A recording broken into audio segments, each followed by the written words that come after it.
നമസ്കാരം, മഞ്ചേഷാണ്. Post market റിപ്പോർട്ടിലേക്ക് സ്വാഗതം. ഇന്നും ഇന്ത്യൻ ഓഹരി വിപണി മൈനസിലാണ് ക്ലോസ് ചെയ്തത്. നിഫ്റ്റിയും സെൻസെക്സും ഏതാണ്ട് ഫ്ലാറ്റായിട്ട് ക്ലോസ് ചെയ്തു.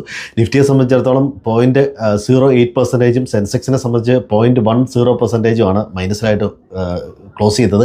അതുപോലെ ബാങ്ക് നിഫ്റ്റി 0.5% അടുത്ത് മൈനസായിട്ട് ക്ലോസ് ചെയ്തു. നിഫ്റ്റി ഏതാണ്ട് 24,800 താഴെയാണ് ഇന്നത്തെ ക്ലോസിങ്. പൊതുവെ മാർക്കറ്റ് സെല്ലിംഗ് പ്രഷർ നേരിടുന്നുണ്ട്. ഇൻഡെക്സുകളിൽ Nifty, PSU bank, metal, media എല്ലാം 2% ക്ലോസ് ചെയ്തു.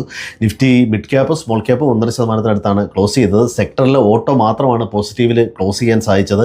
റയർ എർത്ത് മെറ്റലിൻ്റെ ലഭ്യതയ്ക്കായി ഇന്ത്യ ഓസ്ട്രേലിയയെ ആശ്രയിക്കുന്നു എന്ന തരത്തിലുള്ള റിപ്പോർട്ട് വന്നതാണ് ഓട്ടോ സെക്ടർ മാത്രമായിട്ട് പോസിറ്റീവ് ആകാനുള്ള പ്രധാനപ്പെട്ട കാരണം.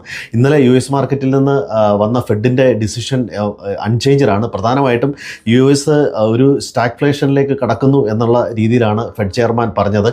സ്റ്റാഗ്ഫ്ലേഷൻ ഉദ്ദേശിക്കുന്നത് GDP മ്യൂട്ടഡ് ആണ്, അതുപോലെ ഇൻഫ്ലേഷൻ ഹൈ, അൺഎംപ്ലോയ്മെൻറ്റ് ഹൈ, അത്തരത്തിലൊരു അവസ്ഥയാണ്.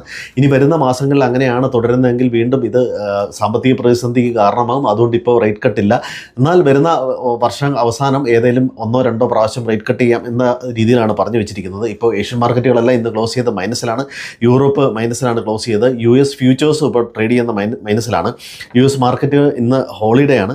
ഇനി വരാനിരിക്കുന്ന ഡേറ്റ പല യൂറോപ്യൻ കൺട്രീസിലെ മോണിറ്ററി പോളിസി ഡേറ്റ വരുന്നുണ്ട്. ക്രൂഡ് ഓയിലിൻ്റെ പ്രൈസ് $77 മുകളിലായിട്ടുണ്ട്. ഇത് 90 വരെ എത്താം. ഇപ്പോഴത്തെ ജിയോ പൊളിറ്റിക്കൽ ടെൻഷൻ നീളുകയാണെങ്കിൽ 90 വരെ എത്താം എന്നാണ് പറയുന്നത്.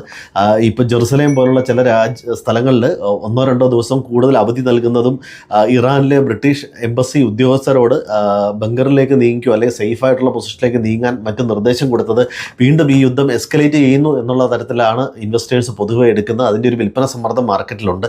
അപ്പോൾ കൂടുതൽ പൊസിഷൻ അടുത്ത ദിവസത്തേക്കൊക്കെ കൊണ്ടുപോകുന്നവർ ഇത്തരം കാര്യങ്ങൾ ശ്രദ്ധിക്കുക. അതാത് ദിവസം ഇൻട്രാഡേ ഉള്ള പൊസിഷൻ തീർച്ചയായിട്ടും ക്ലോസ് ചെയ്ത് തന്നെ പോവുക. എല്ലാവർക്കും നല്ലൊരു ദിവസം ആശംസിക്കുന്നു. Thank you.